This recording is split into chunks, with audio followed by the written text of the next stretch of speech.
नमस्कार दोस्तों, मैं सूरज मल्ल आपके अपने YouTube चैनल पे आप सब लोगों का स्वागत करता हूं और मैं उम्मीद करता हूं कि आप और आपका पूरा परिवार स्वस्थ और सुरक्षित होंगे। आज हम बात करने जा रहे हैं सी फूड इंडस्ट्री के अंदर काम करने वाली एक ऐसी कंपनी जो आने वाले कुछ सालों के अंदर आपको ज़बरदस्त पैसा यहाँ से बना के दे सकती है। इस कंपनी का नाम है अवंती फीड्स लिमिटेड।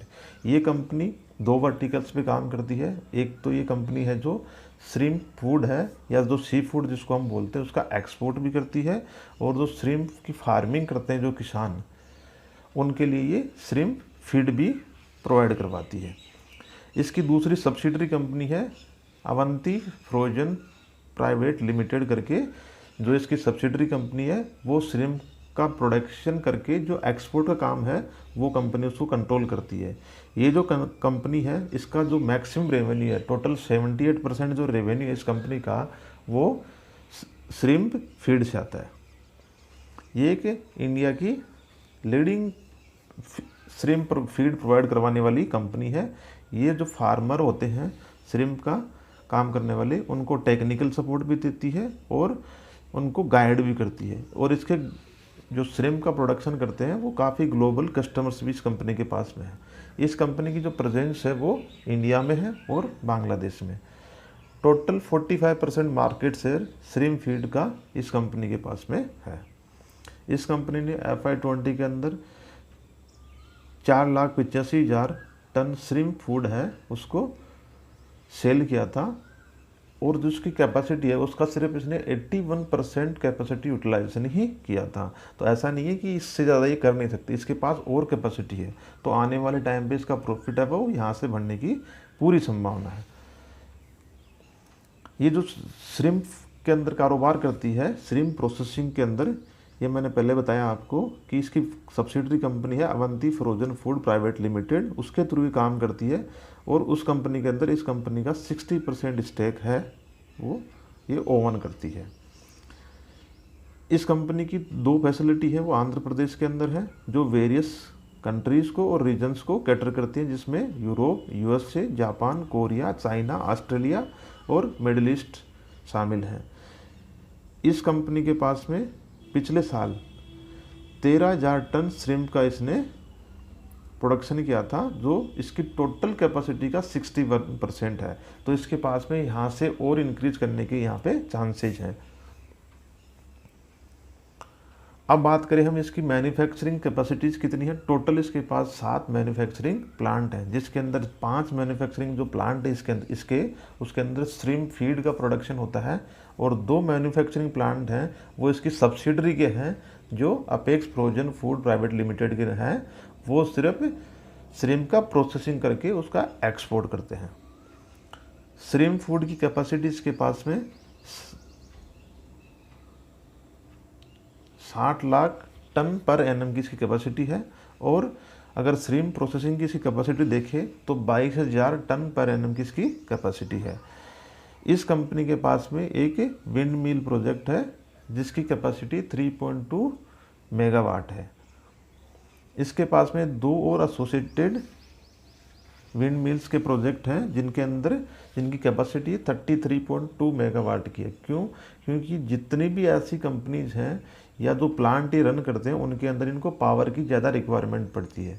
तो मैक्सिमम जितनी भी सी फूड इंडस्ट्री के अंदर काम करने वाली कंपनीज हैं वो अपना ट्राई करती हैं कि उनका खुद का पावर प्लांट हो, तो उनको जो पावर है वो सस्ते पे मिल जाए।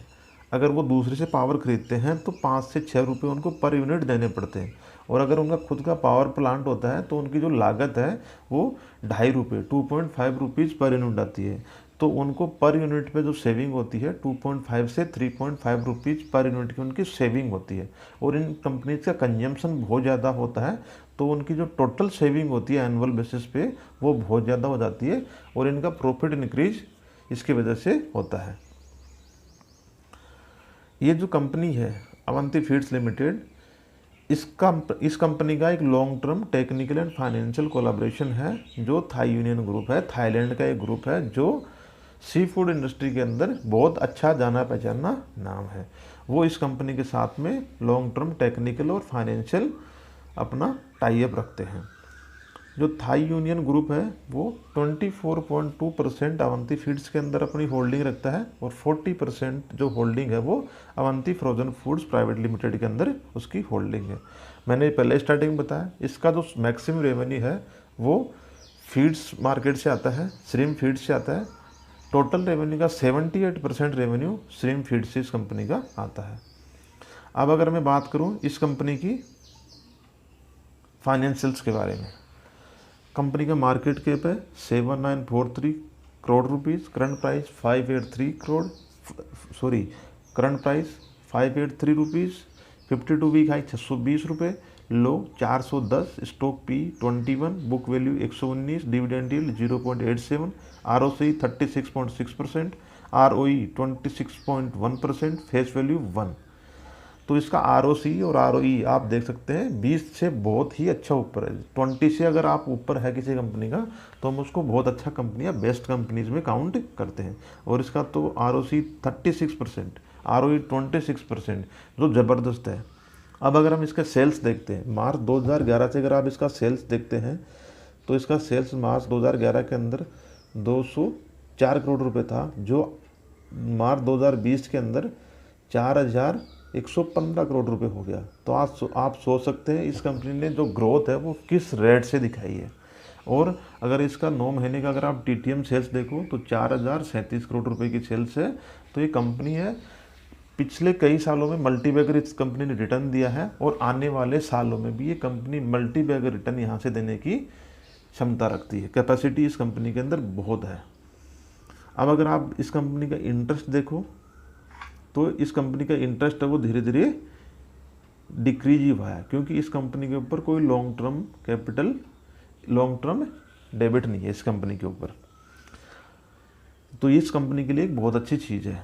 नेट प्रॉफिट अगर इस कंपनी का आप देखो तो मार्च 2011 के अंदर तो 3 करोड़ रुपए का इसका कंपनी का नेट प्रॉफिट था, वो आज बढ़ करके 377 करोड़ रुपए 9 महीने का प्रॉफिट है। तो कई गुना इस कंपनी ने प्रॉफिट में है इजाफा दिखाया है। और आने वाले टाइम पे ये जो इसकी परफॉर्मेंस है कंटिन्यू बनी रहेगी। क्यों?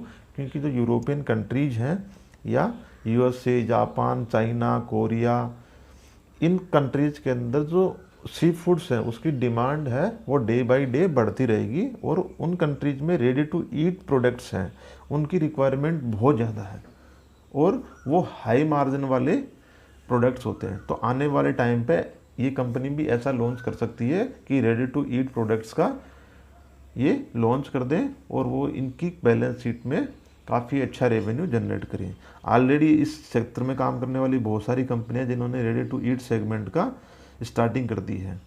मैंने पिछले वीडियो के अंदर बनाया था अपेक्स फ्रोजन फूड, उस कंपनी ने रिसेंटली एक प्लांट सेटअप किया है जो रेडी टू ईट उन्होंने सेगमेंट है वो शुरू कर दिया है और यूरोपियन कंट्रीज को एक्सपोर्ट करना भी चालू कर दिया है। तो आने वाले टाइम पे हो सकता है ये कंपनी भी ऐसा कुछ प्लान लेके आए और नया प्लांट सेटअप करे जो इस कंपनी की ग्रोथ है वो यहाँ से बहुत ज़्यादा इंक्रीज कर सकता है। अब हम बात करेंगे इस कंपनी का जो लाइफ टाइम हाई है वो 980 रुपये है, जो 13 नवंबर 2017 को हुआ था। इस कंपनी के पास में 842 करोड़ रुपए का कैश अवेलेबल है और डेबिट है 1.06 करोड़। तो आप सोच सकते हैं कि ये कैश रिच कंपनी है, इसकी बैलेंस शीट पे कोई डेबिट नहीं है, नील बराबर 1.06 करोड़ का इस कंपनी के ऊपर डेबिट है और उसके सामने 842 करोड़ रुपए का कैश अवेलेबल है। टोटल शेयर्स इस कंपनी के देखो तो 13,62,45,630, प्रमोटर की होल्डिंग 43.69%, एफआईएस में से अच्छी खासी होल्डिंग रखते हैं। एफआईएस की होल्डिंग 17.65% की है, जो बहुत अच्छी है क्योंकि इस कंपनी के ऊपर एफआईएस भी बहुत बुलिश है। डीआईएस की holding 3.13%, government of Andhra Pradesh की होल्डिंग है इस कंपनी के अंदर 2.72% और पब्लिक के लिए जो होल्डिंग है वो 32.8% की होल्डिंग है, जिसमें से 32.8% की जो पब्लिक के लिए होल्डिंग है उसमें से 15.44% की होल्डिंग है वो थाई यूनियन ग्रुप है वो एक्वायर कर रखा है। तो जो टोटल उसके बाद में अगर मैं पूरा निकाल दूं तो उसके बाद में जो फ्लोटिंग शेयर हैं पब्लिक के लिए वो सिर्फ 17.37% बचते हैं, जो 2,36,65,865 शेयर ही अवेलेबल हैं। तो आप सोच सकते हैं कि इस कंपनी की डिमांड है वो इन्वेस्टर में कितनी ज़्यादा है और कितना इसके ऊपर प्रमोटर्स का और जो बड़े प्लेयर हैं उनका भरोसा है। तो मैं उम्मीद करता हूँ कि ये वीडियो आपको अच्छा लगा होगा और आपके काम भी आएगा। आप इस शेयर को लंबे समय तक होल्ड करें और एवरी डिप पे जहाँ अगर आपको नीचे मिले तो आप इस कंपनी के शेयर्स को एक्यूमुलेट कीजिए। मैं फिर बोलता हूँ कि सी फूड इंडस्ट्री के बारे में मैंने 3 वीडियो बनाए हैं। आने वाले 4 से 5 साल सी फूड इंडस्ट्री के लिए ज़बरदस्त बूम वाले होंगे। यहाँ से ऐसी बहुत सारी कंपनी हैं जो आपको कई गुना रिटर्न बना के देंगी। तो मैं नहीं बोलता कि आप इसी शेयर को लीजिए। अगर आपको और कोई दूसरा शेयर अच्छा समझ में आता है तो आप उनको खरीद सकते हैं, लेकिन आप सी फूड इंडस्ट्री के अंदर अपना 1 या 2 स्टॉक के अंदर पक्का निवेश करके रखिए, क्योंकि वो आने वाले 4 से 5 साल में आपको ज़बरदस्त रिटर्न बना करके आपको देगा। इस कंपनी के शेयर को आप खरीदिए और मैंने इसका मिनिमम इनिशियल टारगेट दिया 1500 रुपये, जो आपको 1 से 2 साल के अंदर मिल जाएगा। अगर आप इसको लॉन्ग टर्म तक 5 से 6 साल के लिए होल्ड करके रखते हैं तो मैं उम्मीद करता हूँ कि आपको कई गुना मल्टीबैग रिटर्न बना के आपको ये कंपनी दे सकती है, क्योंकि इस कंपनी के अंदर इतनी स्ट्रीम अवेलेबल है और ये जो मार्केट है इसका पेनिट्रेशन अभी बहुत छोटा है।